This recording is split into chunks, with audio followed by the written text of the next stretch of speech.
Your Excellencies, very distinguished ladies and gentlemen, it gives me great honor to be standing before you for the official launch of the Citizens' Assembly.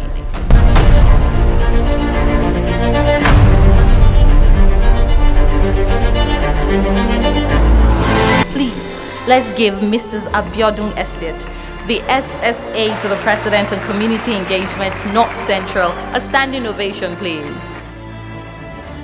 So today we gather to mark a special milestone in our journey towards fostering inclusivity and grassroots representation in governance.